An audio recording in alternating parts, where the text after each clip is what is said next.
Bien. Bueno, el tema que les quiero proponer es el porvenir del derecho penal. Nosotros consideramos que la criminología tiene un porvenir. Y bien, yo quiero comenzar ahora planteando un pequeño mensaje bueno, que lo encontré en esta encíclica que publicó hace poco, hace algunos días, el Papa Francisco, que es Fratelli Tutti, ¿no?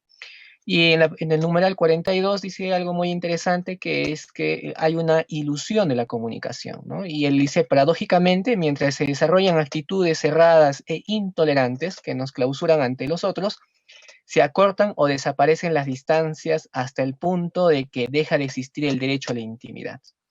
Todo se convierte en una especie de espectáculo que puede ser espiado, vigilado, y la vida se expone a un control constante. Esto de alguna manera recoge lo que creemos como concepción de sociedad. Personalmente, yo me sostengo en la posición de Gilles Deleuze, Michel Foucault y entre otros filósofos que afirman que vivimos en una sociedad de control. Y es cierto, ¿no? Y si el Papa también lo ratifica, ¿no? Exactamente, nosotros vivimos controlados, vivimos exactamente siendo objetos de vigilancia, ¿no? Entonces, en esta sociedad en la que ya nos encontramos, tiene que necesariamente la criminología y el mismo derecho penal tener un rumbo, un distinto tipo de tratamiento a este tipo de sociedad. Y en ese caso, en la criminología peruana, desde el siglo XIX hasta el siglo XX, y me parece que hasta este siglo presente, el siglo XXI, el panorama de la criminología peruana no se ve muy, digamos, muy optimista, ¿no? En ese sentido, porque si hacemos un recorrido de los principales criminólogos que ha tenido nuestro país, comenzando desde Javier Prado Ugarteche en el siglo XIX, a José Antonio Encinas, Emilio Valdizán. Bueno, y si vamos recorriendo, llegamos hasta Carlos Bambarén, un gran destacado criminólogo peruano, y uno de los más conocidos del siglo XX, Alejandro Solís Espinosa. Ya creo que este es un docente jubilado de la San Marcos. Y luego encontramos al recientemente finado Felipe Villavicencio Terreros también, que en paz descanse, a Manuel Espinosa Vázquez, y bueno, entre otros juristas también que se han dedicado a la criminología. Bueno, actualmente me parece que básicamente no hay una herencia criminológica bien asentada en el Perú, lamentablemente, no, así es como yo lo percibo. Algo por ahí podríamos encontrar con la doctora Rosa Mávila, ¿no? León, excongresista de nuestro país, que tiene también la cátedra de criminología en la San Marcos, pero de ahí más o menos no tenemos mayores desarrollos. ¿Y qué tienen en común todos estos criminólogos que han pasado por Perú? Que son prácticamente de la línea de la criminología teológica, ¿no? O sea, la criminología tradicional que simplemente está buscando las causas, o como diría este criminólogo mexicano Luis Rodríguez Manzanera, ¿no? Que siguiendo la línea también de Alfonso Quiroz Cuarón, diría que la criminología se ocupa de buscar de la causa de lo causado. Y en esa línea es que sigue todavía trabajando la criminología. Pero yo creo que con la que ha trazado los argentinos, sobre todo destaco mucho su desarrollo criminológico, ha cambiado un poco el panorama, ¿no? Lo que creemos desde las aulas universitarias que nos han formado, creo que la mayoría de abogados, no me dejarán mentir, siempre hemos visto el derecho penal como algo vinculado a la criminología, como lo dijeron al inicio, ¿no? Como algo complementario, secundario. Y es que la interdisciplinaridad que tiene el derecho penal se ve de esta manera, ¿no? De forma secante, tangente y exterior. Y pareciera que la criminología se ve como algo tangente, ¿no? O sea, como algo complementario, y es que las aulas universitarias siempre han descuidado la criminología, o sea, siempre la han opacado, y esto lo dice el maestro Eugenio Raúl Zaffarón en este libro, La nueva crítica criminológica, ¿no? Que publicó en Perú y en otros países también, en distinta edición, en Ediar, me parece, en Argentina.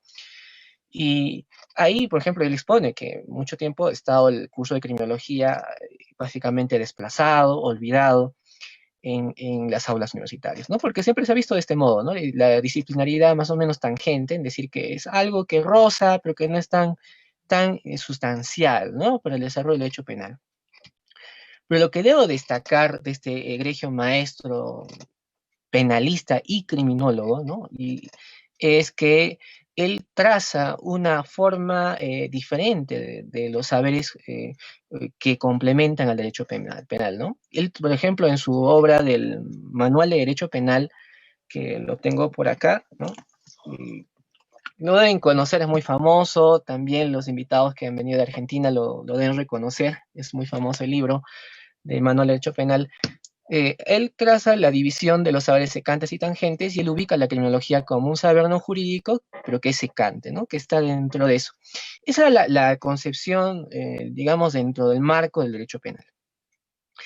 Pero cuando Zaffaroni empieza a reflexionar más acerca de la criminología, saca posteriormente, o casi digamos al paralelo también con el manual, este libro, La Palabra de los Muertos, ¿no? Que también lo estoy mostrando, y ahí él tiene otra postura diferente acerca de la disciplinaridad, ¿no?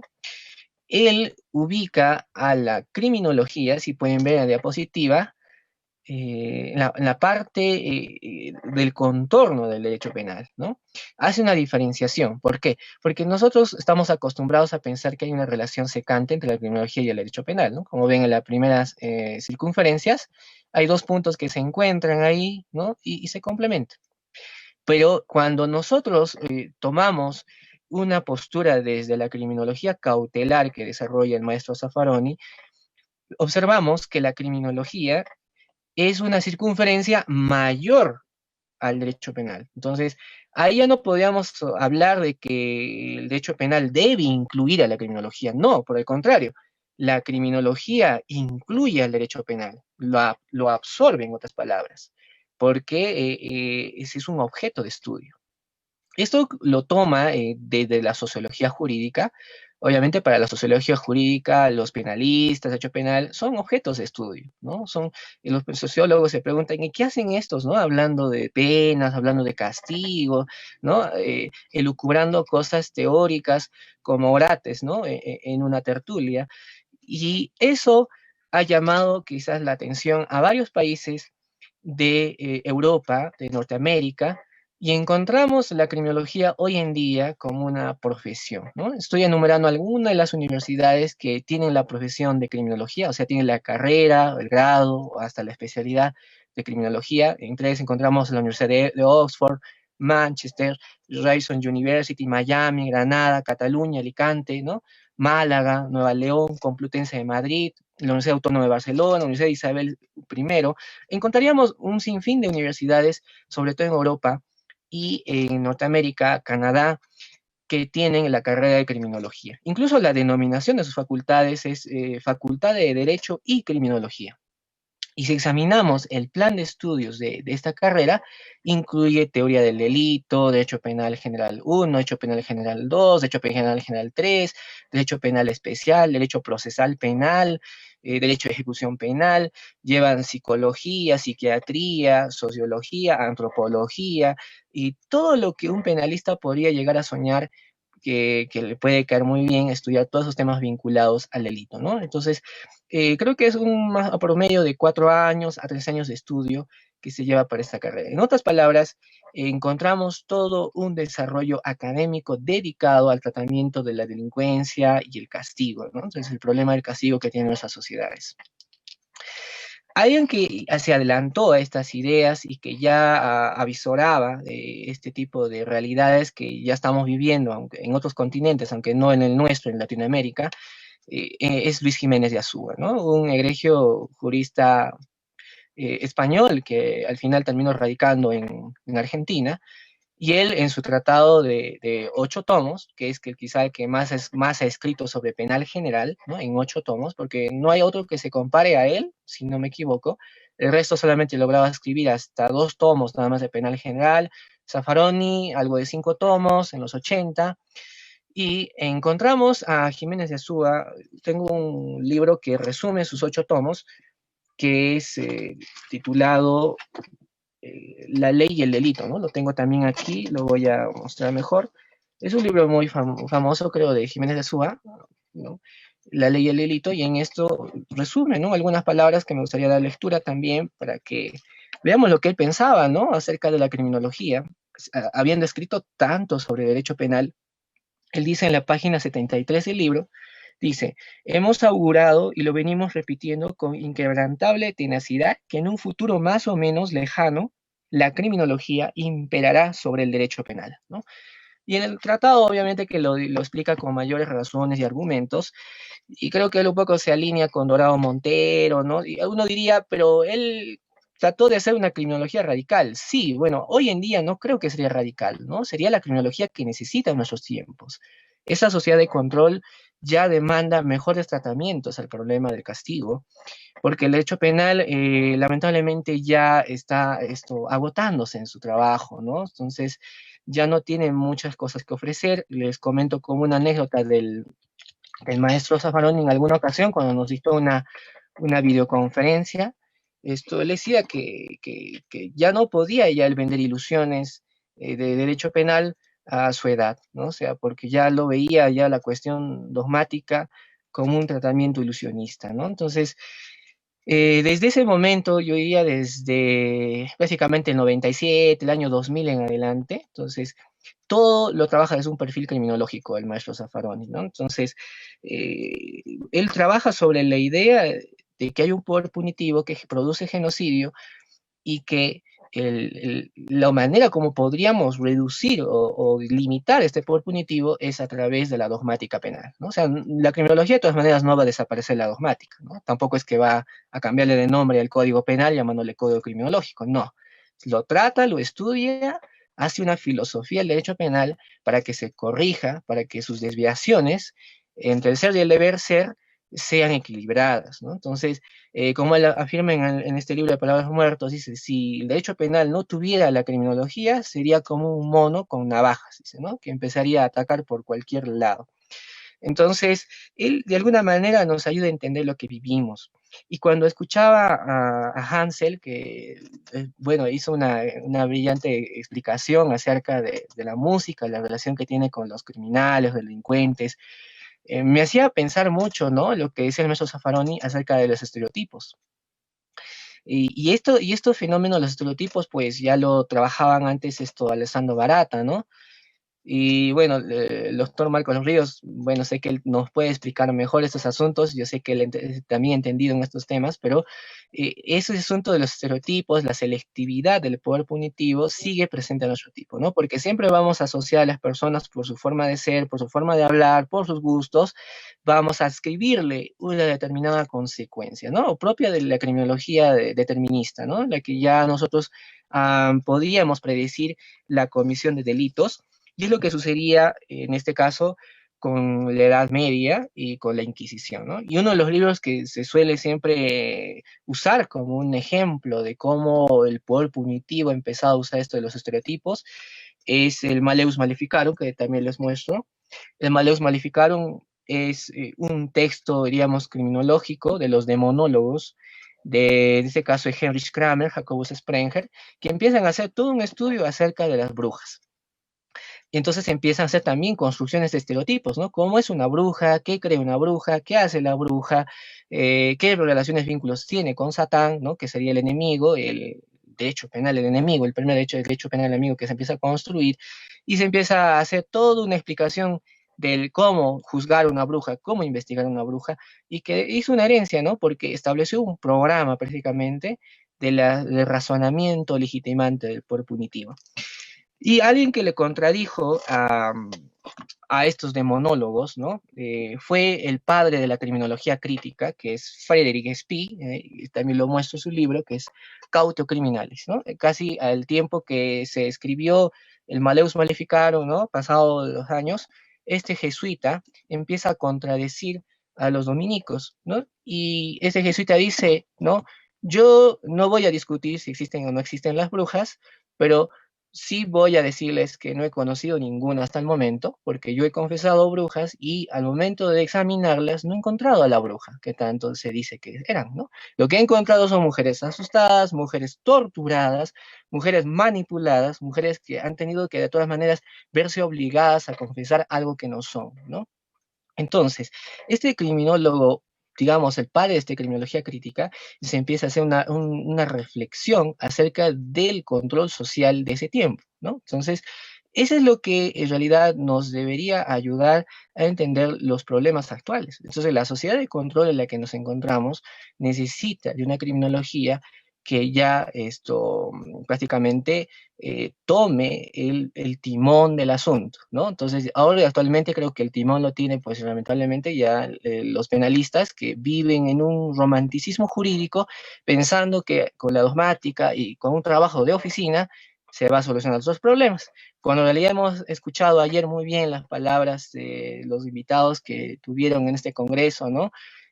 Muchos de ellos todos coincidían en que la criminología era práctica, era estar en contacto con los internos, con los presos en un establecimiento penitenciario, enseñarles, instruirles, escucharles, saber cómo tratar con ellos, saber cuáles son sus problemas, y eso es exactamente la criminología, ¿no? No son trabajos meramente de oficina, de tipicidad, no estar adecuando cosas, no, simplemente es un trabajo muy personalista con el problema mismo y bueno, gracias a que esta tecnología no se dice ser jurídica, ¿no? Porque no está ligada al principio de legalidad, no le tiene miedo al principio de legalidad. Por el contrario, creo que la criminología, cuando ve al derecho penal como un objeto de estudio, lo que hace es decir, yo puedo estudiarte, yo te puedo hacer una autopsia, ¿no? Puedo examinarte qué es lo que tienes allá adentro. En cambio, una persona viva no puede hacerse una autopsia, ¿no? No puede cortarse, ver lo que contiene ahí adentro sus órganos porque necesita sacrificarse. Pero en este caso, el derecho penal no quiere sacrificarse, ¿no? Entonces, lo que tiene que hacer el criminólogo es examinar eso y sacar sus conclusiones y dar las explicaciones necesarias para informar, ¿no? Cómo nosotros podemos contener al derecho penal en este tiempo. Bueno, y yo quisiera escuchar al doctor Marcos de los Ríos un poco sus comentarios acerca del trabajo, ¿no? Que tiene el maestro Zaffaroni y lo que hace ahora, por ejemplo, el maestro Zaffaroni es escribir bastante derecho penal, pero no como un penalista, sino como un criminólogo. Y lo bueno que cuando él habla de criminología o derecho penal, prácticamente le pone de cabeza al derecho penal. O sea, todo el esquema y el orden que usualmente estamos acostumbrados a ver en los libros de Hans Belz, el de Roxin, de Jacobs, o de otros penalistas alemanes o españoles, todo sigue casi la misma secuencia, pero cuando vemos a Zaffaroni, todo lo altera, lo pone pieza, cabeza, ¿no? Lo voltea. Entonces, por ejemplo, me gustaría escuchar, no sé, la opinión que le parece esta postura al maestro también Marcos de los Ríos Moller, ¿no? Y gracias por escucharme. Bueno, muchas gracias. Yo creo que con lo que usted ha dicho sobre el tema usted empezó con la religión católica en su exposición. Yo felizmente hace un año estoy coincidiendo en una parte con la religión católica que es a través de René Girard, porque René Girard señala que la violencia es un elemento fundacional de la humanidad. Y yo complemento eso diciendo que la pandemia es un jaque a la humanidad.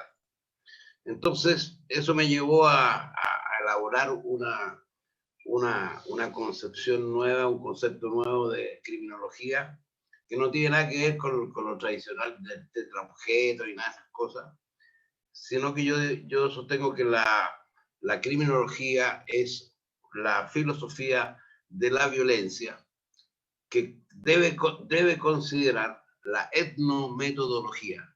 Es decir, la etnometodología significa que lo único que nos puede decir, en definitiva, por qué se comete el delito, es el delincuente. Y de ahí viene el sentido del trabajo necesario al interior de las cárceles. Los únicos que pueden explicarnos y elaborar una política criminal son los propios delincuentes. Por supuesto, con algunas autoridades del llamado control social. Palabra que no me gusta mucho, control social, porque etimológicamente el control, la palabra control viene de contra el oro, que era cuando los españoles le daban un recibo a los españoles desde España, a los españoles que venían con los barcos después de haberse robado el oro a los indígenas. Entonces, contra el oro, de ahí viene la palabra control. Llegó el barquito, toma el papel, ahí está el oro. Entonces, esa palabra control a mí me parece poco elegante y que no explica mucho lo que se pretende, porque nosotros lo que queremos hacer, en definitiva, es desarrollar la prevención general y la prevención especial. Y no creo que eso se vaya a regular a través de un papelito de un certificado de buena conducta que alguien que no conocemos, que está por arriba de nosotros, a esos Cornelio Castoriadis le llama la tiranía de la heteronomía. Alguien que no nos conoce, que está arriba, nos pasa un papelito para ver si lo estamos portando bien.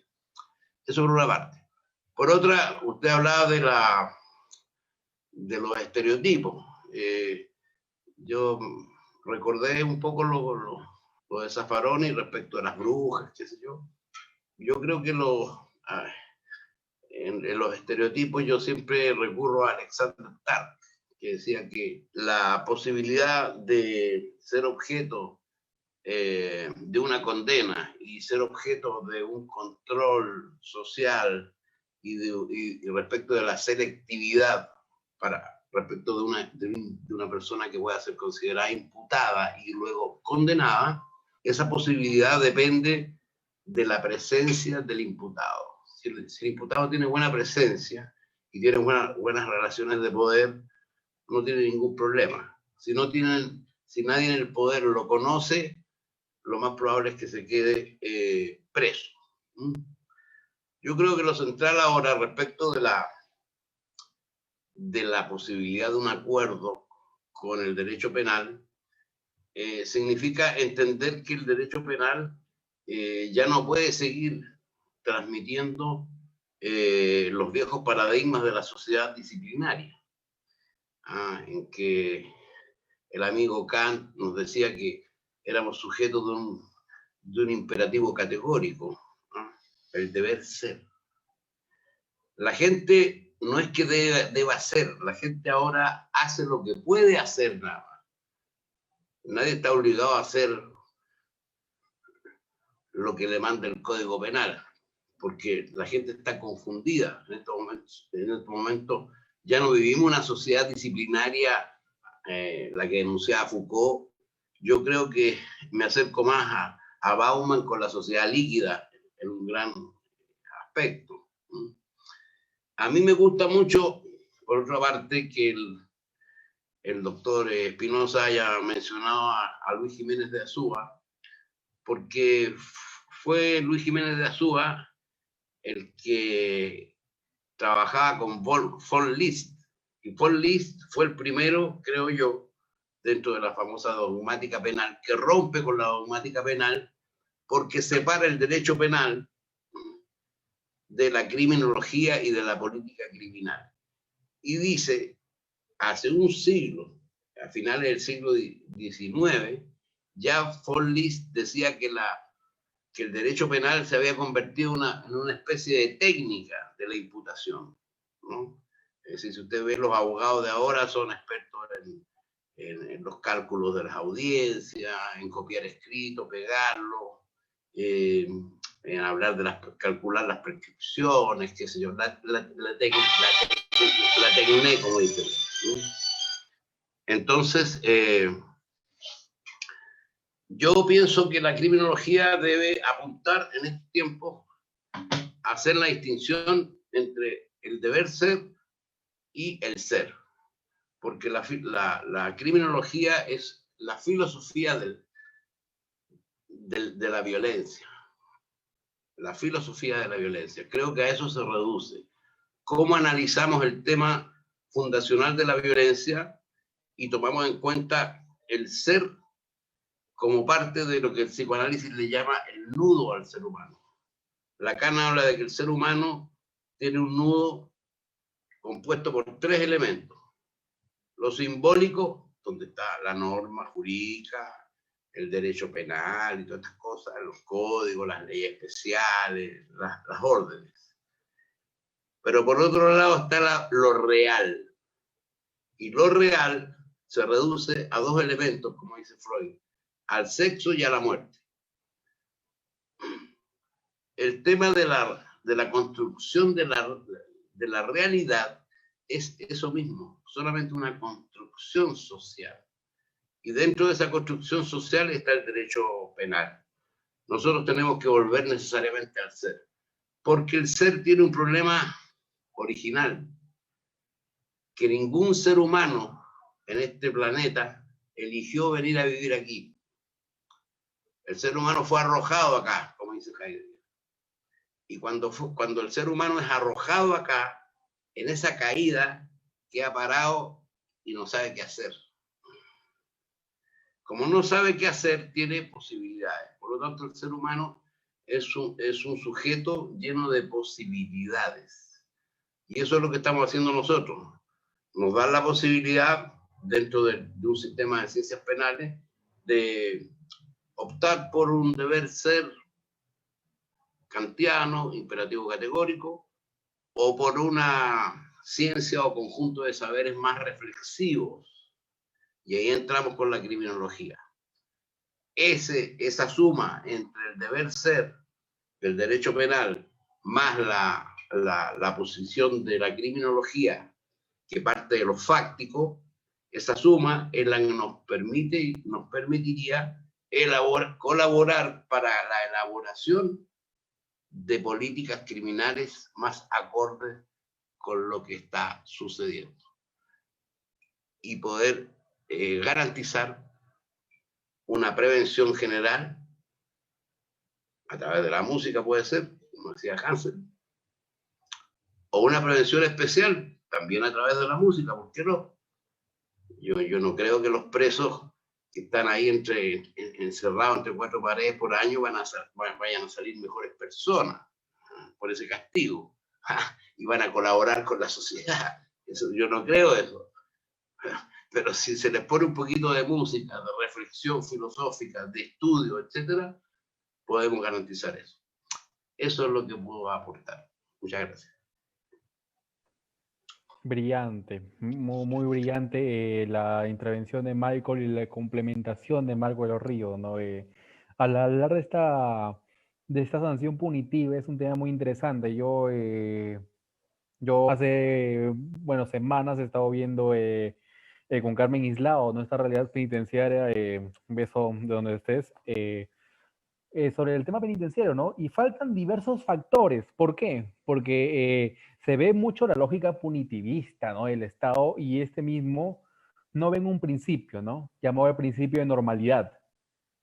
¿Por qué? Porque si una persona no va a ir adentro a tratar con respeto, ¿cómo pretenden, como dice el profesor de los Ríos, cómo pretende ser un colaborador social? No lo va a hacer, o sea, la lógica punitivista tiene tres aspectos, ¿no? La resocialización, reconfortación y sanción, ¿no? Pero parece que solo dice sanción. Y ese tipo de lógica, ¿no? De lógica penitenciaria que merece estar en un estado de emergencia de salud mental, porque ese es el meollo del asunto, ¿eh? La salud mental dentro del centro penitenciario que hace una semana lo toqué en un habeas corpus, ¿no? Porque estos mismos por pandemia no han podido ver a su familia. Van 8 meses dentro de un penal que tienen amotinamientos. Fuera, aislamiento social. Adentro es un foco de enfermedades. Sin embargo, ha sido el último eslabón de la sociedad.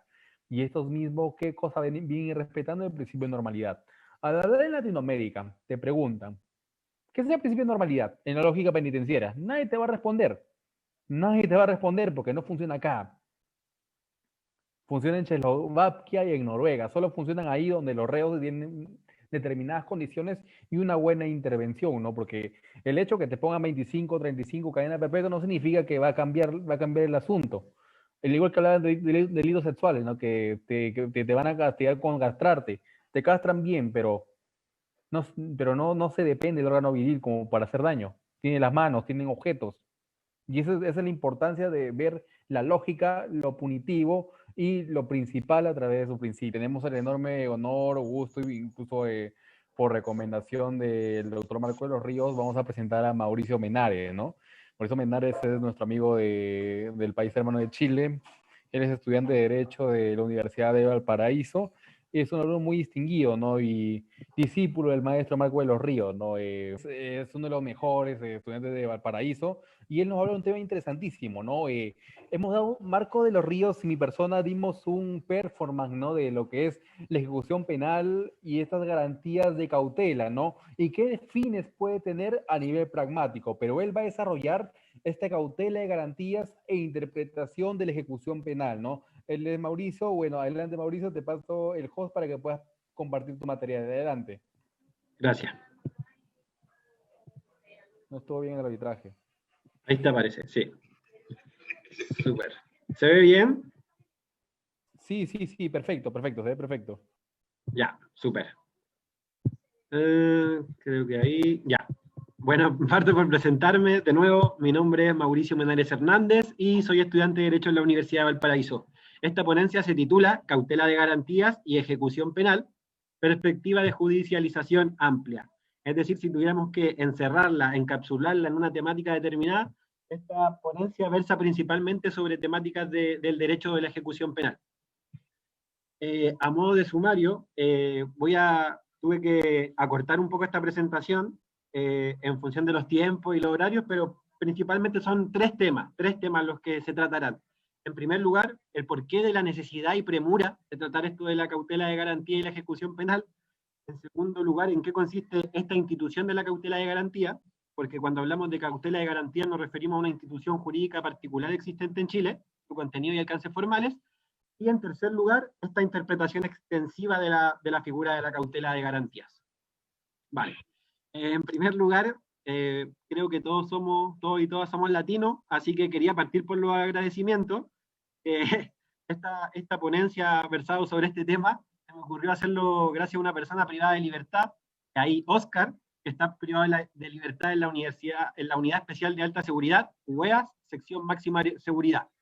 Que él alguna vez me dijo, conversando sobre algunas falencias que presentaba la unidad penitenciaria, me dijo, ¿servirá una cautela de garantías? Y ahí yo me quedé pensando en torno a esta figura. Vale aprovechar este espacio para hacer la denuncia de esta Unidad Especial de Alta Seguridad, sección de máxima seguridad, ubicada en Santiago de Chile. Tiene condiciones que francamente son contradictorias con un Estado de Derecho, donde las personas privadas de libertad tienen cámaras 24 horas en sus celdas, tienen la luz encendida 24 horas en sus celdas, tienen 22 horas y media de encierro, y están aislados por periodos que contradicen los estándares internacionales sobre aislamiento y tortura u otros tratos crueles, inhumanos o degradantes. Entonces, vaya a esta presentación dedicada a todas aquellas personas privadas de libertad en la UEA sección de máxima seguridad. Vale, para comenzar, a modo de introducción, discutiendo el porqué de la necesidad y la urgencia de tratar esta institución de la cautela de garantía, que recuerdo, es una figura que está consagrada en el artículo 10 del Código Procesal Penal de Chile. En primer lugar, creo relevante el profesor Raúl Tavolari, uno de los profesores más destacados en torno al derecho procesal en Chile. Él corría el año 2005, cuando en forma de presagio, aludiendo a la necesidad de interpretaciones, aplicaciones y precisiones de las diversas instituciones del nuevo Código Procesal Penal, que es el Código Procesal de los años 2000, es decir, en los años 2000 surge, él decía, hay que estar atentos a los insospechados usos que tendrá la figura de la cautela de garantías. Es decir, él en forma premonitoria ya decía que esto iba a ser importante, esto de la cautela de garantías.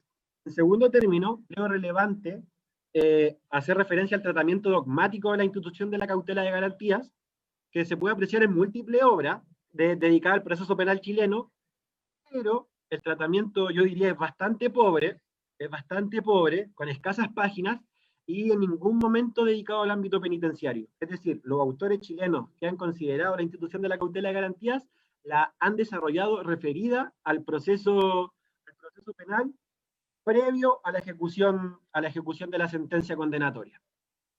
En tercer término, vale reconocer las drásticas condiciones, que ahí bien lo hablaba Hansel en Perú, pero supongo que es una realidad común en toda Latinoamérica, la cruda realidad fáctica y normativa de la ejecución penal chilena, donde a modo principal, bueno, la realidad fáctica se la imaginan, yo creo que es común a todos los países, y normativamente en Chile estamos bastante atrasados.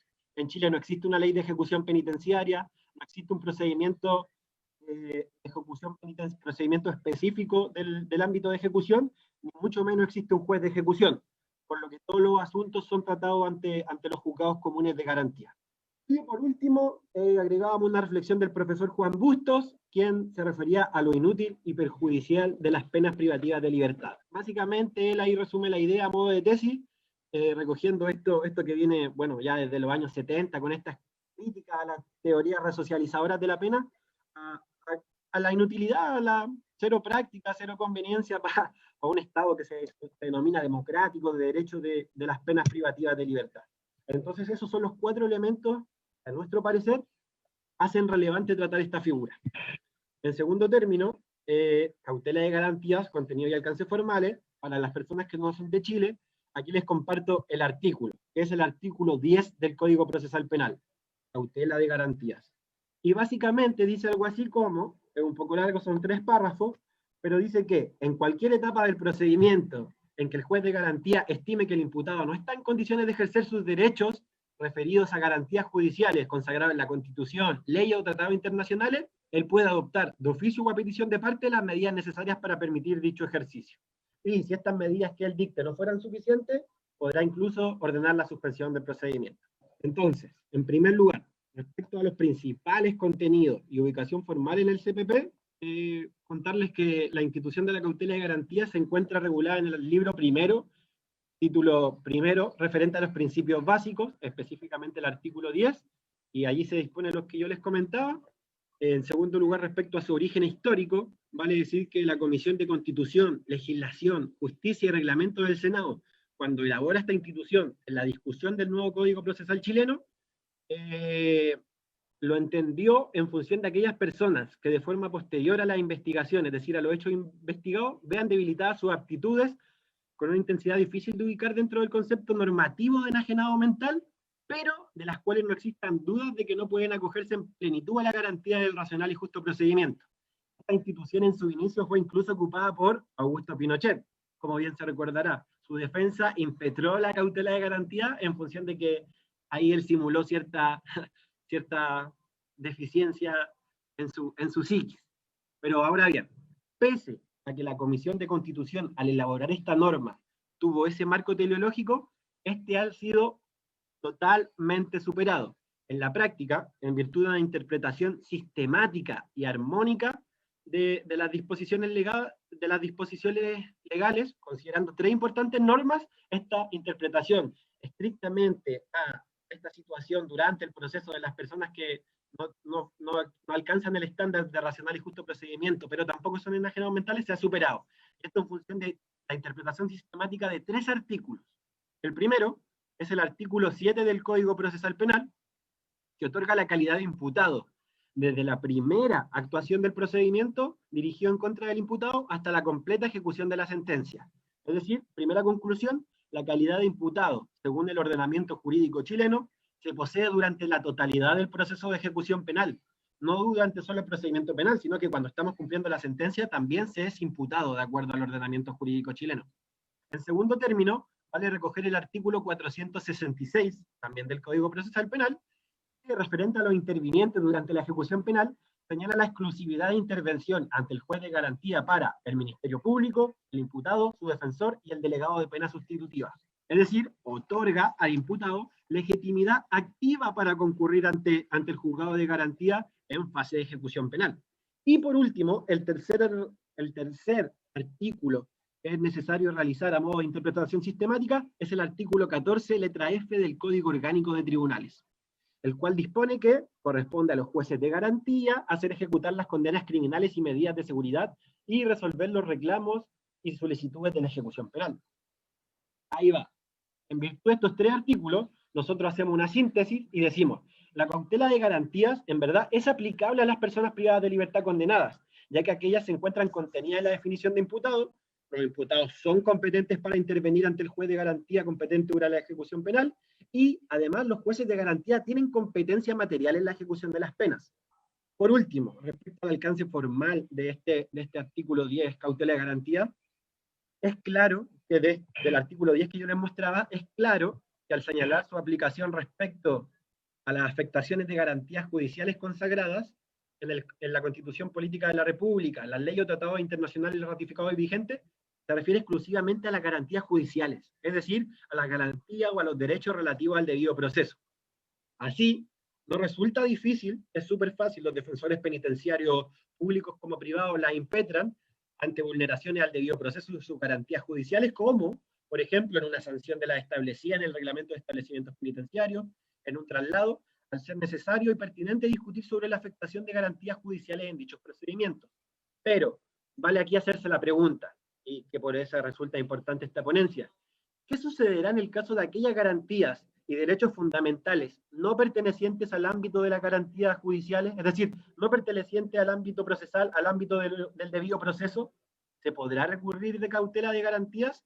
Y recuerden, atendiendo a que en Chile, este ha sido como el bolsillo payaso, el bolso del mago, ya que no hay muchas formas de concurrir, de judicializar los aspectos penitenciarios, toda vez que no existe ley, no existe juez y no existe procedimiento. Entonces, vale hacerse la pregunta, ante conflictos materiales, ¿se puede utilizar la cautela de garantía? Ahí está la pregunta, y nosotros empezamos a responder con los argumentos que utilizaremos para hacer esta interpretación extensiva. En primer lugar, vale aclarar que de las diversas opciones que analizamos para solucionar la exclusión e indefensión de las personas privadas de libertad, entre aquellas, por ejemplo, podríamos decir, sí, es necesaria la construcción de una ley de ejecución penitenciaria, o es necesario reformar el artículo 10 del Código Procesal Penal para incluir en su alcance material los derechos fundamentales actualmente ausentes. El presente trabajo se ha inclinado por desarrollar la interpretación extensiva, toda vez que es la única solución para una respuesta inmediata, urgente y táctica a la problemática penitenciaria, lo que no contradice por ningún motivo que deban impulsarse las opciones anteriormente señaladas. Y bueno, para comenzar el análisis de la mencionada interpretación, es imprescindible, en primer lugar, hacer referencia como premisa básica al concepto de control de convencionalidad interno, que se ha expresado por la doctrina y también por jurisprudencia de la Corte Interamericana de Derechos Humanos como la concreción jurisdiccional de la obligación de garantía de los derechos humanos en el ámbito interno. Es decir, es la obligación existente para los funcionarios estatales y jueces de interpretar las normas nacionales en compatibilidad con las obligaciones internacionales de Chile y la efectividad de los derechos reconocidos en los diversos instrumentos internacionales y nacionales. En el caso presente, concretamente, los jueces de garantía y el resto de intervenientes de la cautela de garantía ocurrida durante la ejecución penal deben velar obligatoriamente por la realización de un control de convencionalidad interno respecto, por ejemplo, del artículo 25 de la Convención Americana de Derechos Humanos, que se refiere a la protección judicial, en el que se señala contundentemente que todas las personas tienen derecho a un recurso que las ampare contra actos que violen sus derechos fundamentales reconocidos constitucional, legal o internacionalmente, aun cuando dichas afectaciones sean realizadas por agentes estatales. Además, creemos pertinente sumar a esto la existencia de ciertos principios del derecho principios de interpretación, del derecho internacional de los derechos humanos que han de ser aplicados, toda vez que su importancia es cabal al surtir una serie de efectos, entre aquellos, mejorar la efectividad de los derechos consagrados internamente, permitir el cumplimiento de las obligaciones internacionales por parte de los estados, y tercero, permitir una interpretación que le dé coherencia al ordenamiento normativo interno. Respecto a estos principios de interpretación, en primer lugar, se ubica la interpretación pro persona, que bueno, es conocido, es un criterio hermenéutico vertido en la totalidad del derecho de los derechos humanos, consistente en interpretar en perspectiva del objeto y fin de la fuente, por ejemplo, la Convención Americana de Derechos Humanos, siendo aquel fin la protección de los derechos humanos. Por tanto, el ejercicio interpretativo siempre ha de ser en favor del individuo. En síntesis, implica remitirse a la norma o interpretación más extensiva al momento de reconocer los derechos protegidos, y a la inversa, a la norma o interpretación más restringida cuando se esté restringiendo el ejercicio de derechos. También vale mencionar la interpretación dinámica o evolutiva, caracterizada de forma similar al principio anterior en función del objeto del tratado, configurándose la pertinencia de interpretar teniendo en cuenta la finalidad de la disposición y la fuente que la contiene, toda vez que los tratados son perdurables en el tiempo y deben ser interpretados para su aplicación a situaciones fácticas producidas en contextos sociales y jurídicos diversos de los reinantes al momento de su dictación, elaboración o adopción. En síntesis, este segundo principio está hace referencia a que los derechos humanos deben estar contenidos en tratados vivos, cuya interpretación ha de avanzar en conjunto con la ampliación del contenido de la dignidad de la persona y los derechos de aquella, asegurando la tutela de estos últimos. En conclusión, a modo de conclusión de este capítulo, tenemos que la aplicación del control de convencionalidad y de los principios del derecho internacional de los derechos humanos vuelve totalmente necesaria y obligatoria esta interpretación extensiva que estamos postulando, contribuyendo así al cumplimiento de las obligaciones internacionales del Estado de Chile, la protección de los derechos fundamentales y el respeto a la dignidad humana inherente a las personas privadas de libertad. Eso. Así, estimamos, por ejemplo, que se podría interponer una cautela de garantías respecto al ejercicio y reconocimiento de variados derechos que actualmente no se encuentran consagrados en el texto expreso de la ley. Por ejemplo, una persona privada de libertad, a nuestro juicio, podría interponer una cautela de garantía respecto a la afectación del derecho a la educación, el derecho a la salud, o, por ejemplo, el derecho a la recreación, entre otros. Por último, creo relevante exponer la repercusión acotada, emergente, que en la actualidad ha tenido la interpretación extensiva de la cautela de garantías aplicando la institución ante la vulneración de derechos fundamentales no judiciales.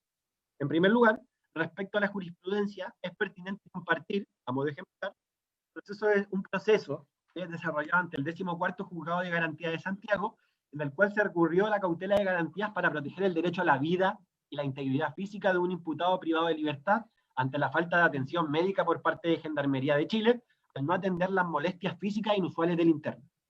Y, además, en lo que respecta a la doctrina, ha de destacarse lo sostenido principalmente por Aedo y Hernández, principales investigadoras desde el ámbito jurídico en Chile sobre las mujeres privadas de libertad, quienes han señalado la posibilidad de utilizar la cautela de garantía en situaciones de vulnerabilidad de derechos de la salud de mujeres y de sus hijos. Ahora bien, a modo de conclusión, para no extenderme más y respetar el tiempo de todos, es posible concluir la necesidad y obligatoriedad de realizar la interpretación extensiva del artículo 10 del Código Procesal Penal en la ejecución penal, abarcando también los derechos fundamentales no comprendidos expresamente en su actual configuración, toda vez que son claros, el control de convencionalidad interno y los principios de interpretación del derecho internacional de los derechos humanos. Además, señalar y concluir que esta tesis constituye la propuesta táctica de mayor inmediatez para la salvaguarda de los derechos fundamentales de las personas privadas de libertad, ya que, como bien se ha constatado, existen algunos asomos de esta presente tesis en la doctrina y la jurisprudencia. Concluir que añoramos con esperanza que continúen abriéndose caminos que permitan el respeto, la protección y la promoción de los derechos fundamentales y la dignidad de las personas privadas de libertad. Muchas gracias. Muy amable. A ver si me pasas el host, Mauricio. Interesante charla, interesante apreciación del control de convencionalidad. En realidad es interesante porque bajo los sistemas monistas, el cual se desempeña la legislación panamericana, les digo así, ¿no? Adscritos a la Corte o a la OEA, somos de obligatorio cumplimiento, ¿no? Propio de un sistema legal, un sistema de normativas, ¿no? Asimismo ha acuñado el artículo 25 de la Convención Americana de Derechos Humanos, lo cual ha sido increíble. Entonces, dentro del contexto establecido, ya va a tocar ciertos puntos o prerrogativas, y para culminar, tenemos el honor de tener al autor, ¿no? Steve Villadoma Patricio. Él es investigador principal del Instituto Crítico de Dogmática Penal, Criminología y Política Criminológica, ¿no? Con las siglas ICD-PCP. Es investigador auxiliar en el Instituto Latinoamericano de Criminología y Desarrollo Social, el INCRIES. Es miembro de la Asociación Latinoamericana de Criminología, el ALC, y es colaborador permanente de la Academia de Pensamiento Jurídico Sudamericano, el APEJUS. Asimismo, trabaja en negociaciones Mistral, IRL, y es ponente internacional en diversos espacios académicos, ¿no? Es una persona muy activa que comparte cátedra y desde acá admiramos su trabajo, ¿no? Adelante, Steve. La tribuna es tuya. Mucho gusto volver a tenerte. Muy buenas noches. Muchísimas gracias, doctor Hansel Salina, por tan digna y enaltecida presentación. Siento una gran satisfacción personal al poder compartir esta mesa virtual con profesores, investigadores y doctores de tan altísimo nivel académico. Sí, siento una dicha al encontrarme rodeado de personajes ilustres y conspicuos de la querida Argentina, de Chile y de mi querido Perú. profesores, a todos ustedes, reciban mi cordial saludo. El público debe estar contento por los grandes aportes y las ideas que se vienen dando en este espacio académico impulsado por el Centro de Estudios Jurídicos Socioculturales Peruanos. Estoy seguro.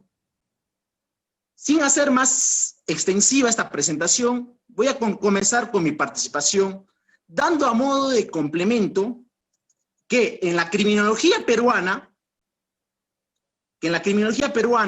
el profesor Villavicencio Terreros y la profesora Mávila León son impulsores de la criminología crítica.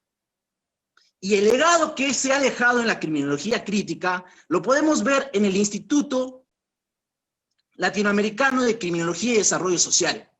Esto es una secuela criminológica crítica instaurada en Perú desde la década de 1980, a modo de corrección o a modo de complemento.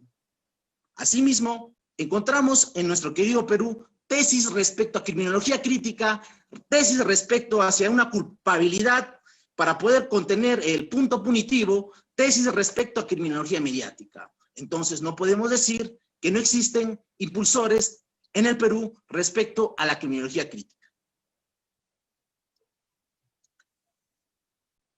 Comenzando con mi participación, quiero señalar que en todo el espacio planetario se observa a la criminalidad y a las formas de reacción social, frente a esta misma como crimen y castigo.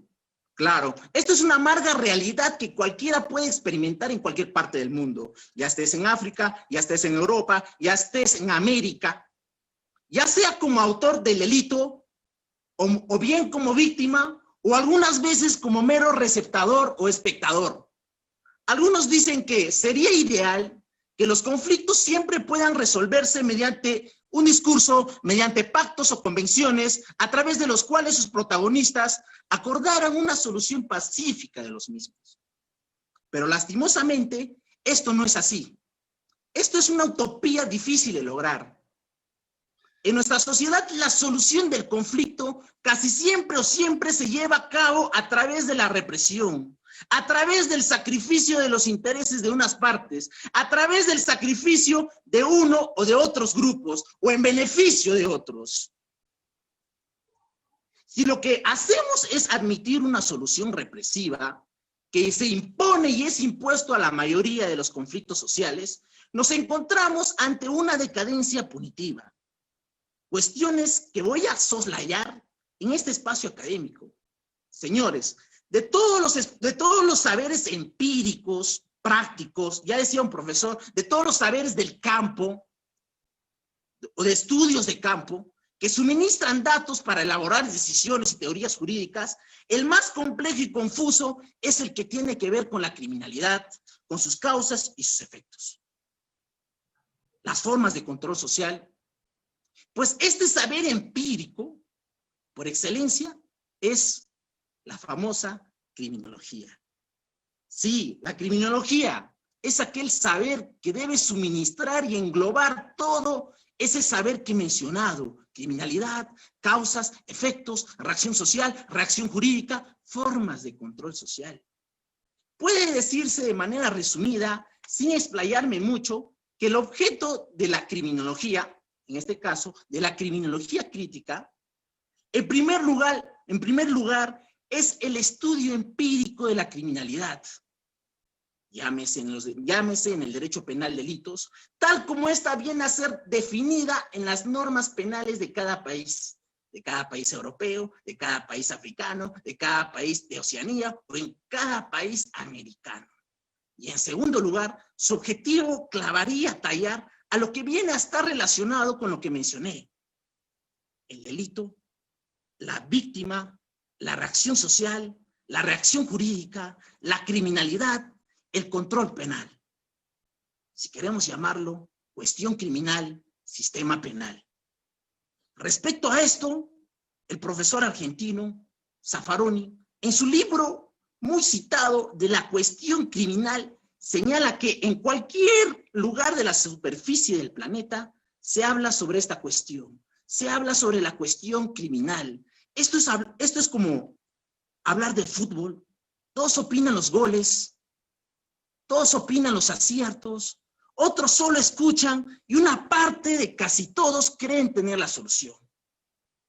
Ya sean procesalistas, ya sean constitucionalistas, ya sean penalistas, todos emiten una opinión y creen tener la solución desde su tribuna, dejando a la criminología de un lado, o por lo menos emiten opiniones.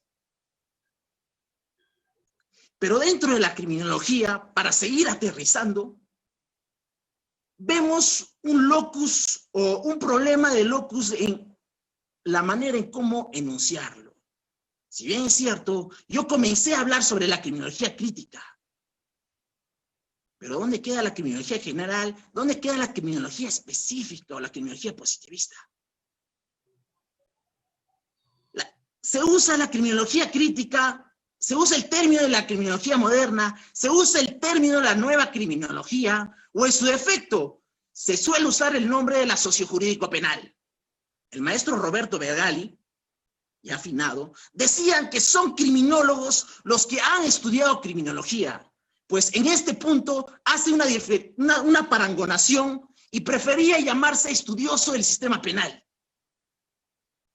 Tiene sus reparaciones el profesor. Pero todas estas que mencioné, criminología crítica, criminología moderna, nueva criminología sociojurídico penal, todas estas entran a tallar en el objeto de estudio de las técnicas de control y represión del sistema penal. Sí, todos en posición de lo que es y de lo que fue la criminología positiva o la criminología lombrosiana.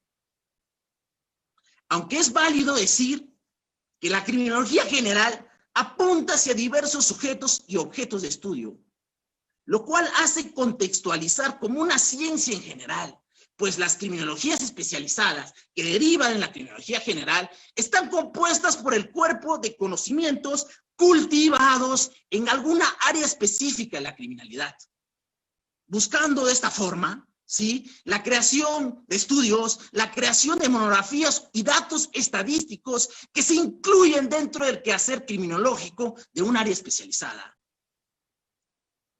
Por eso es que decimos que en las criminologías específicas encontramos a la criminología victimológica, a la criminología de la personalidad, a la criminología conductual, a la criminología jurídico-penal, a la criminología ambiental, a la criminología vial, a la criminología crítica.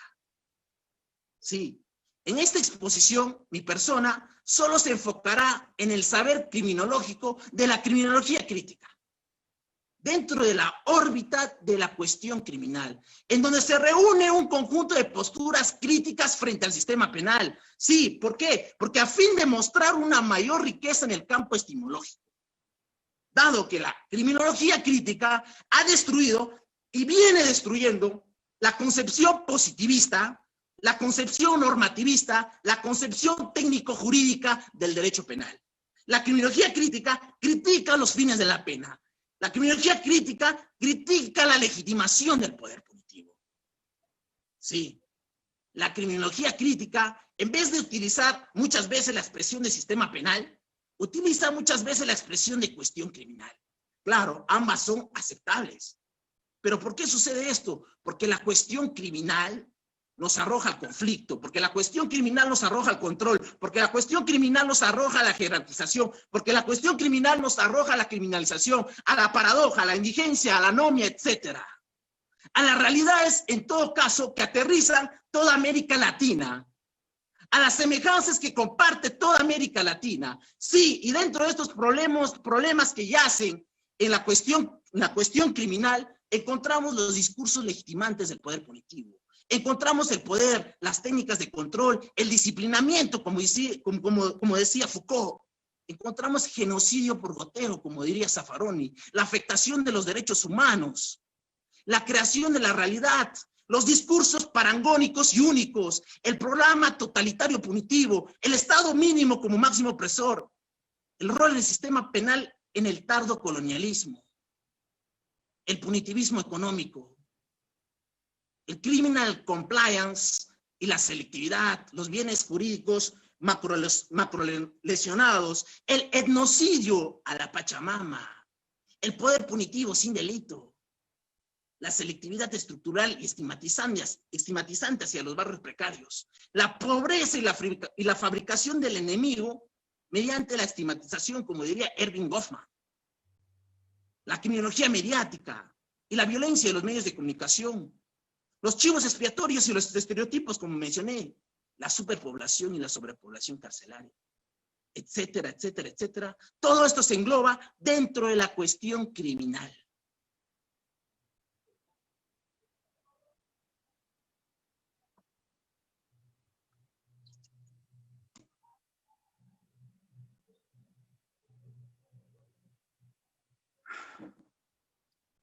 De todo lo que dije, en esta oportunidad me centraré en la violencia de los medios, en la violencia de los medios de comunicación y su influencia en la política criminal y en las leyes penales.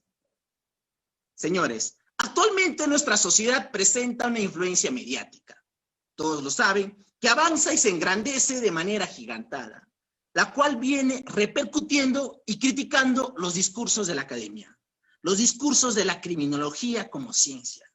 Para entenderlo mejor, hagamos un grosso mapeo al pasado y un recorrido cronológico de los que fueron los chivos expiatorios, de los que fueron los personajes que en aquel tiempo mostraban la resistencia o se sumaban al macabro poder punitivo. ¿Por qué les digo esto, queridos oyentes? Porque la historia es más perspicaz para explicar este fenómeno violento y mediático. A modo de agrego, señalaría lo que decía el filósofo Confucio: estudia el pasado si quieres intuir en el futuro. Haciendo un mapeo, en el año 1184 se funda la Santa Inquisición en el Languedoc, al sur de Francia, con el objetivo de hacer respetar las leyes divinas dadas por Dios el Todopoderoso aquí en la tierra. Sí, aquí en la tierra, pero con métodos y técnicas tan violentas que se venían usando en aquel entonces, tal así que la iglesia en la historia quedaría encrucijada como un terrorismo religioso en agravio de los paganos, en agravio de los no creyentes de tal época. Posteriormente, en el año 1431, el teólogo dominico e inquisidor alemán llamado Johannes Niedert publica un libro, el libro Formicarius, publicado en 1475. Niedert nos decía, a diferencia de otros de aquella época, de manera escéptica, que las brujas podían volar de noche. Pues este libro del Formicarius decía y daba y demostraba que para el inicio de aquel entonces las brujas hacían un pacto con Satán. Posteriormente, sirviendo el Formicarius de base, en el año 1487, no quiero ser rimbombante, pero para hacer una explicación cronológica, lo tocaré con el permiso del profesor Michael Spinoza. Posteriormente, como decía, años más tarde, aparece el libro más famoso de brujería llamado El Malleus Maleficarum, o Martirio de Brujas al español, publicado por Enrico Kramer y Jacob Sprenger. Sí. Este libro fue publicado en Alemania en el año 1487, luego pasando a difundirse y a ser usado como un manual, como dijo el profesor, como un manual de proceso penal, por más de 200 años en toda Europa. En este exhaustivo libro, sobre la casa de brujas, o así era llamado aquel libro en aquel entonces, aparece una frase bíblica que servía de argumento. La frase bíblica, lo tengo anotado aquí, es el Éxodo, capítulo 22, versículo 18, si lo quieren buscar. En este mismo decía, a los hechiceros no les dejarán con vida. Utilizando este argumento, utilizando esta base, el Malleus Maleficarum servía como un manual de proceso penal respecto a la casa de brujas. Según el Malleus Maleficarum, toda la brujería proviene del apetito carnal que en las mujeres es insaciable. El Malleus Maleficarum decía que la mujer era menos inteligente que el hombre.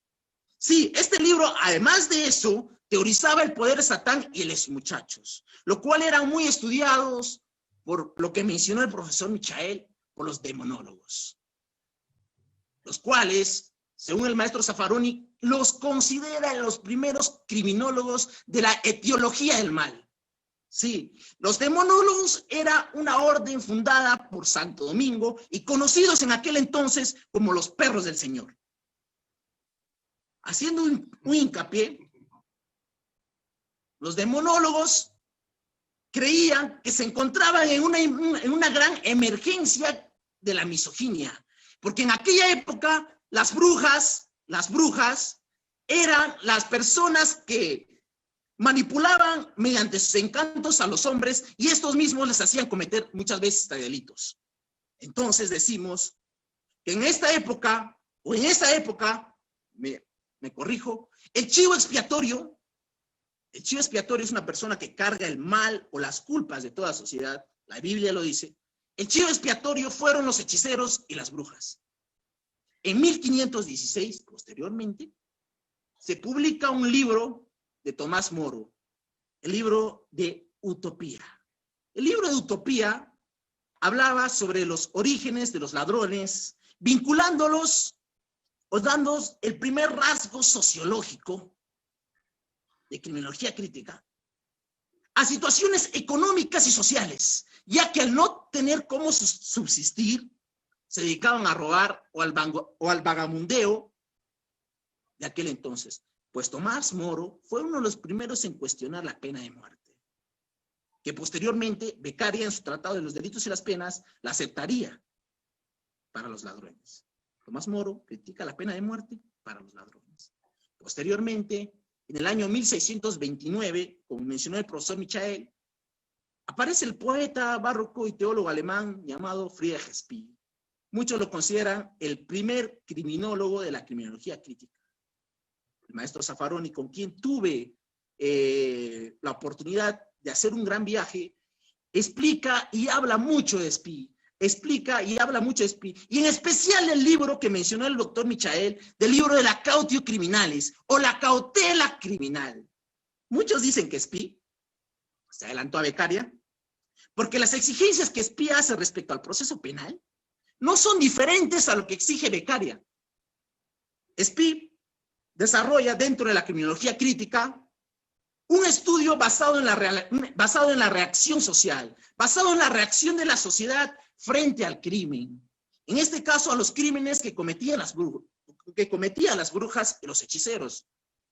Spee, en sus años de experiencia, como dijo el doctor Michael, señala que como sacerdote había recibido muchas confesiones de mujeres y de personas que iban a ser procesadas, pero nunca encontró ninguna bruja. Sí. En su libro de la cautio criminalis encontramos 52 cuestionamientos hechos por Spee, entre los que sobresalen críticamente bajo la perspectiva de Spee que las personas indicadas por brujería debían disponer de un abogado y una defensa legal, una aproximación al derecho a la defensa y, si es posible, a la tutela jurisdiccional. Asimismo, Spee decía que condenar a las brujas bajo tortura es absurdo, ya que la tortura no produce verdad. Si estos aceptan la culpabilidad es porque querer salir de aquel sufrimiento que se lo torturaban en aquel entonces y por el dolor que se les venía causando. Una aproximación al trato humano y al trato digno. Asimismo, Spee decía que no existen inocentes que estén dispuestos a confesar la culpabilidad bajo la tortura con la finalidad de estos que van a confesarían con la finalidad de calmar el dolor. Una aproximación a la confesión garantizada. Spee fue muy inteligente en aquella época.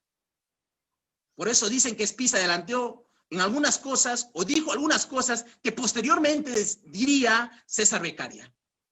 En 1764, el jurista italiano César Beccaria publica el famoso libro que sirve como base muchas veces del garantismo y en el proceso penal de los delitos y las penas, bajo la crítica al sistema opresor llamado Estado.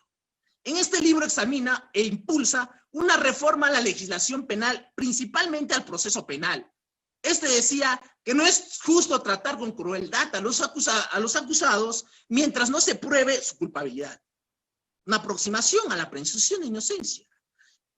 Asimismo, Beccaria decía que debe ser censurado y castigado la costumbre de someter a los acusados a humillaciones, a amenazas, a violencias, a denegaciones y hasta denigraciones carcelarias. Otra aproximación al trato inhumano. Asimismo, Beccaria decía que las penas deben ser proporcionales a los delitos, pero en general es mejor tratar de prevenir delitos. Una aproximación al principio de lesividad, una aproximación al principio de proporcionalidad.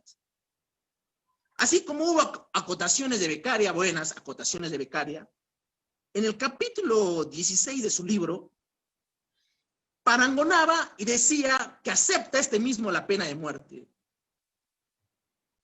Acepta la pena de muerte y no la pena perpetua, porque la pena de muerte era una pena instantánea y rápida, pues no causaba dolor a la persona. En cambio, la pena perpetua era más grave porque asustaba más, toda vez que era una pena más prolongada y más intensa.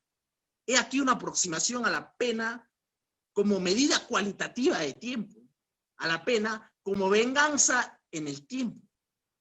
Posteriormente, en el año 1875, hubo un criminólogo, otros lo consideran padre de la criminología, que publica el libro llamado El delincuente nato. Publica su libro por la experiencia que este mismo tenía como director de 2 establecimientos penitenciarios en Suiza. Este mismo dirigía 2 establecimientos penitenciarios, pues ahí se dedicó a estudiar a los internos de todas las prisiones, pero por mala suerte encuentra patologías biológicas que tenían todos los presos. Este mismo decía que los criminales no son individuos normales, que los criminales son el eslabón perdido en la evolución de la humanidad, como diría Charles Darwin. Describe al delincuente como un individuo diverso, como una serie de rasgos físicos y antropológicos que lo diferencian de un individuo normal, pues su atraso físico y cognitivo en la evolución de la humanidad le llevaba a cometer delitos, lo llevaba a ser un ser violento, Lombroso decía de una manera patológica que la persona nace delincuente, porque esos genes, ese ADN, lo trae como herencia. Lombroso, en pocas palabras, desarrolla una antropología criminal denigrante que posteriormente mancharía a la criminología como ciencia, la criminología crítica. Pues en aquel entonces hay que ser claros que lo que se buscaba explicar era las causas del delito. Pero el chivo expiatorio en aquel entonces era aquella persona fea, con asimetrías en el rostro, con frente ancha, con ojos grandes, el de brazos largos, el de quijada ancha, el barbón, etcétera, etcétera. Discúlpame, Hans. Posteriormente, en el año 1939 hasta el año 1945, se da la Segunda Guerra Mundial. Y dentro del transcurso de la guerra se criminalizan a los judíos, a los homosexuales y a los disidentes. Quiero dejar claro que en aquel tiempo el chivo expiatorio eran los judíos y los homosexuales. Estos todos en búsqueda de una raza pura. Posteriormente, en el año 1960, cambia el chivo expiatorio, cambia el estereotipado, cambia el estigmatizado, como diría Erving Goffman. Aparecen los hippies en Estados Unidos. Los mismos que por andar fumando marihuana fueron los que pasarían a ser el enemigo de la sociedad norteamericana de aquel entonces. Y esto causaría una gran letalidad y una gran expansión en todo el mundo. En esta época el chivo expiatorio serían los hippies. Actualmente hemos avanzado, nos encontraremos a unos pasos o a la vuelta de la esquina de la Edad Media. Lo que se viene criminalizando actualmente son los criminalizados, son aquellas personas estereotipadas, son las personas que viven en nuestras urbes, en nuestras capas bajas y polarizadas de nuestra sociedad. En esta época, el chivo expiatorio son las personas pobres de las zonas urbanas. Pero yo me pregunto, durante todos estos sucesos y circunstancias históricas, ¿ha existido algún protagonista? Como estudiosos, como fervientes críticos y acérrimos denigrantes del sistema penal, diríamos que sí. Sí, claro que sí. Los medios han legitimado el poder. Los medios han legitimado el castigo y el poder punitivo. En todas estas masacres lo hizo con las brujas, lo hizo con los hippies, lo hizo con los homosexuales, lo hizo con los judíos, lo hizo con los que fumaban marihuana y ahora lo hacen con nuestras capas bajas, con las personas pobres de nuestras urbes o de nuestras zonas urbanas. La criminología mediática o los medios de comunicación de tinta roja poco o nada tienen que ver con la criminología académica o con la criminología general, pero no incluyo a la criminología positivista. La criminología mediática responde a una realidad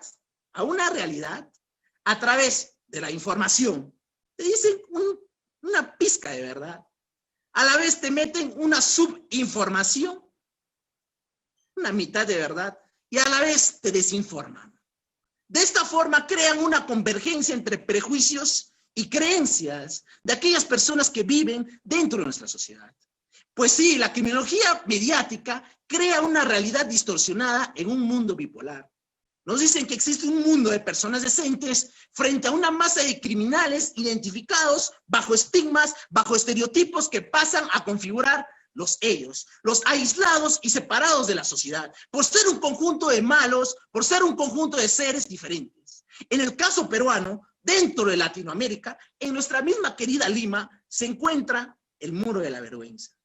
El Muro de la Vergüenza se encuentra en las Casuarinas, con un muro creado más de 10 kilómetros de largo por las Casuarinas, en el que separa el distrito de Miraflores y separa el distrito de Surco. La mitad del cerro, de un mismo cerro, es separado por el Muro de la Vergüenza. Por la mitad del mismo cerro. Pero es bueno preguntarnos quiénes se encuentran ahí. Ahí se encuentran los ellos. ¿Pero quiénes son los ellos? Los ellos son los que molestan, son los que impiden dormir con puertas abiertas, con puertas y ventanas abiertas, son los que amenazan a los niños, son los que ensucian los lugares, son los que pelean en las calles, son los que toman un par de cervezas en las esquinas, son los que portan una vestimenta y un uniforme. Y estos mismos viven en las casuarinas. En Lima viven en las casuarinas, viven en los espacios precarios.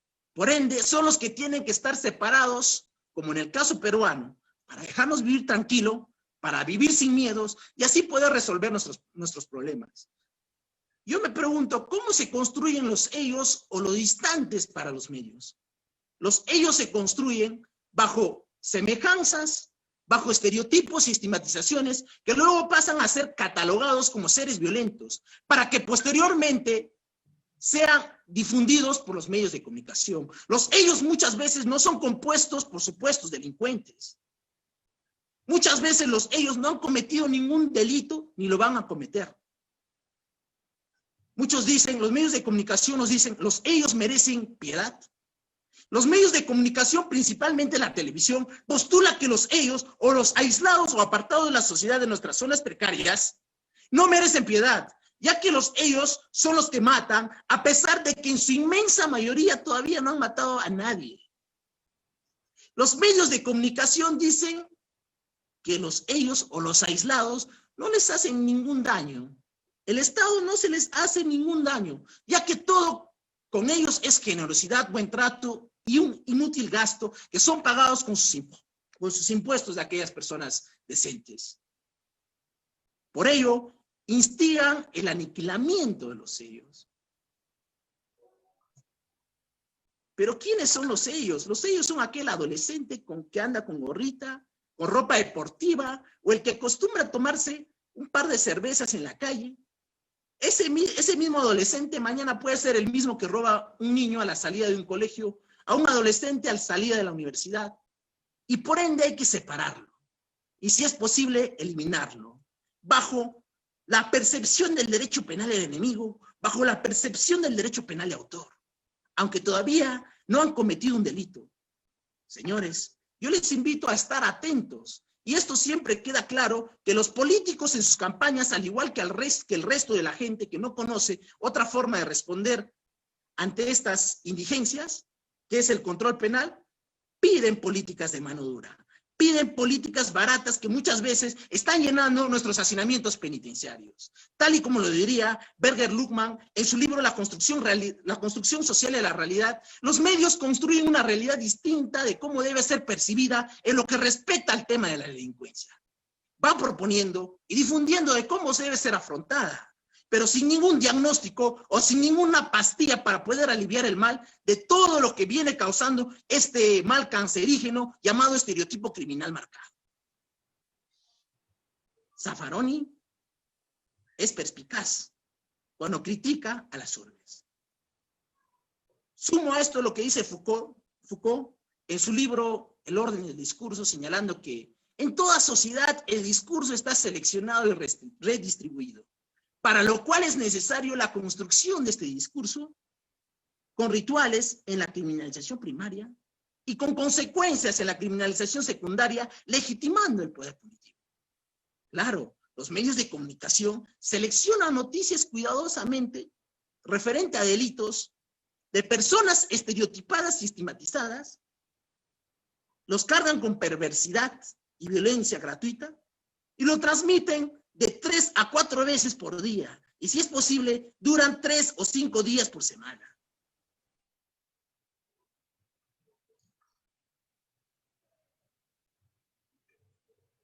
Steve, tu audio se apagó.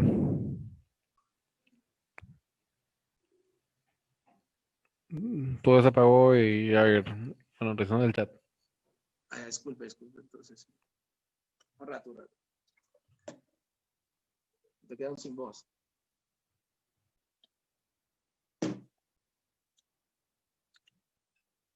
Queridos colegas, discúlpenme que sea tan sofocante o tan crítico respecto a la cuestión criminal, pero eso es lo que viene sucediendo.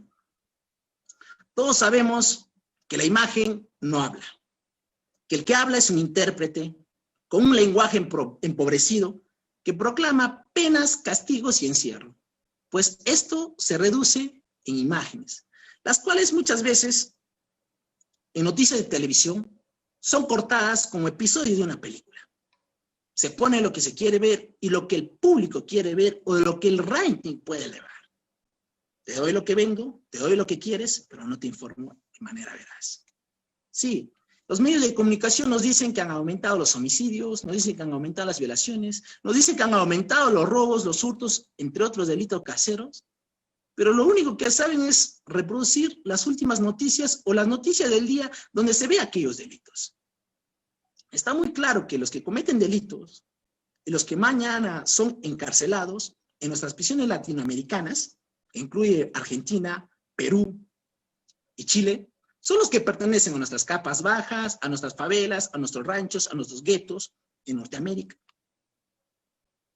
a nuestras banlieues en Francia, productos de haber sido olvidados por el estado de bienestar, que diría Loïc Wacquant. El Estado muchas veces es el principal causante de todos estos males. Queda manifestado asimismo que el derecho y la dogmática penal, mediante su teorización de las clases de penas, han hecho muy poco por limitar la criminalización secundaria, que radica cada vez más en la criminalización de pobres, en su alojamiento, en su castigo y en su encierro. Pues la mala distribución de los bienes públicos, como la educación, la salud y la vivienda, a cargo del Estado, han extendido formas extremas de desigualdad social. Pues esta criminalización de medios es el neopunitivismo de los Estados Unidos, que está derramando todo su chorro en Latinoamérica y en gran parte del mundo. Es posible o poco probable que los presentes se percaten de esta información distorsionada que muchas veces venden los medios de comunicación. Pero no me van a negar que todos los días es una lucha constante, un esfuerzo de pensamiento para no caer en esa trampa encrucijada.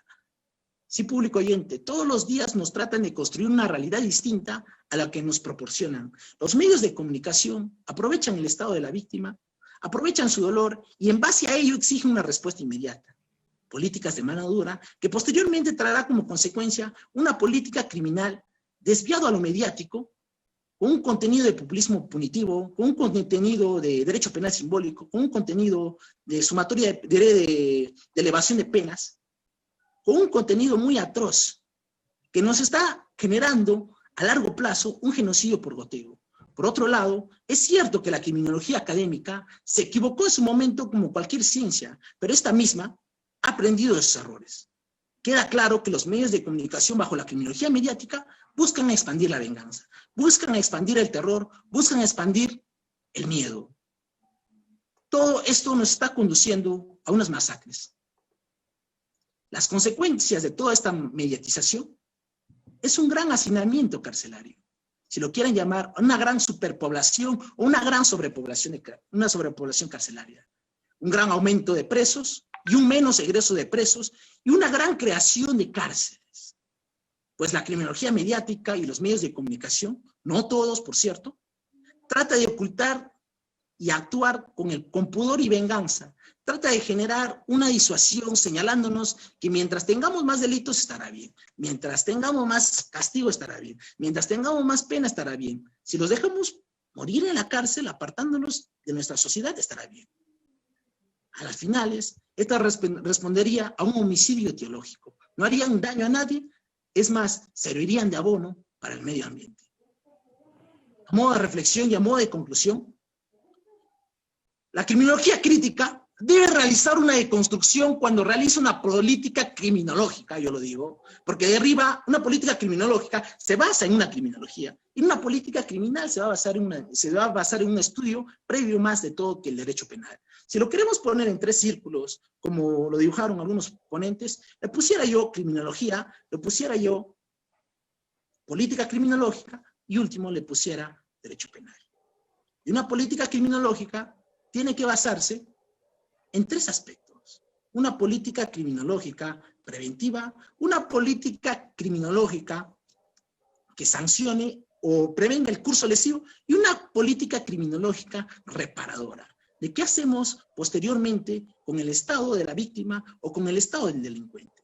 Con eso no quiero decir que la cárcel esté funcionando. La cárcel es un invento fracasado, como diría mi colega argentino Van Elian, el mismo que estoy seguro que me está escuchando desde esta tribuna, del cual yo comparto con él mismo respecto a las críticas que hacen al sistema carcelario.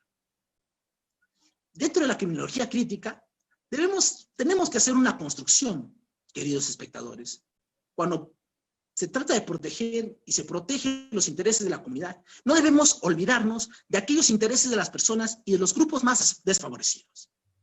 Nunca debemos olvidarnos de eso, pues como diría el maestro francés, el famoso penalista italiano, Francisco Carrara, que el derecho penal es un gran pretexto para poder hablar de todo. Pues yo diría que la criminología y la cuestión criminal es un gran pretexto para poder hablar de todo. Con eso concluyo. Para poder hablar de criminalización, para poder hablar de derecho penal, para poder hablar de política criminal, para poder hablar de violencia mediática, para poder hablar de jerarquización, para poder hablar de pobreza, para poder hablar de disidencia. Para eso sirve la criminología. Señores, el pensamiento crítico solo dará sus frutos solo cuando esté unido a una de las más preciosas cualidades humanas. Y esto es el amor por la vida. Muchas gracias. Oye, gracias a ti, sí, muchas gracias a todos. Entonces, para culminar, ya tenemos que culminar, chicos, porque el tiempo no se detiene, el tiempo es nuestro mayor rival, y pues encantado, ¿no?, de tener a cada uno de ustedes a fin de o a efecto de compartir, ¿no? Y nada, ¿no? Yo encantado, feliz, ¿no? De tener acá la presencia de ustedes, ¿no? Mauricio se ha tenido que retirar por una cuestión horaria y tal por el estilo, pero agradecer tanto a Michael, a Marcos, a Steve, a Selene y a Nadia por compartir este día en esta segunda sesión del Congreso Internacional de Criminología, ¿no? Y muchas gracias por asistir, muy amable y muy agradecido de poder tenerlos en esta oportunidad. Muchas gracias chicos por vernos, buenas noches, cuídense, chao.